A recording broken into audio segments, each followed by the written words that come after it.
So the reasoning to the left demonstrates which of the following flaws. So the average salary of a teacher who's been teaching for 5 years is $30,000 a year.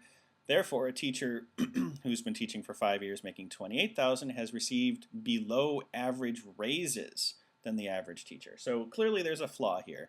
How could this be a flaw? We go from looking at the average salary to making conclusions about the size of the raises.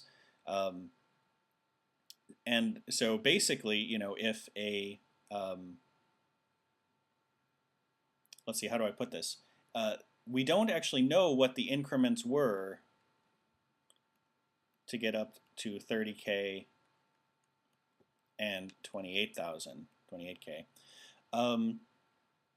If, for example, this person started at, let's say 25K and got $1,000 a year raises for 5 years and got to 30,000, and this person started at $3,000 and got $5,000 a year in raises.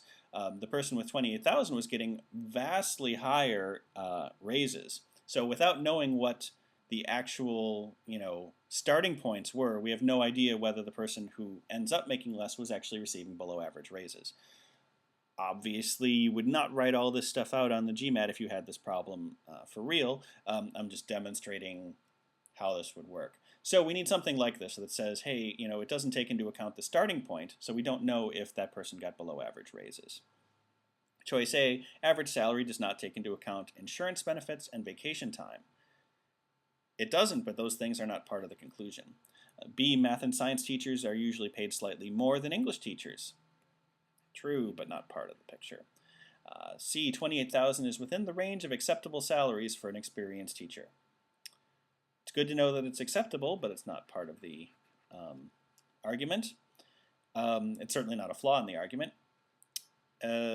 Just because a raise is below average does not mean that the teacher's salary doesn't meet the cost of living. Cost of living was also not part of it, which leaves us with choice E. But a conclusion about raises cannot be based on evidence that only addresses salary without regard for salary history. Salary history is what I was talking about here. We don't know where the starting points were or what the raises actually were. Without that, we can't say the person made below average raises. Choice E.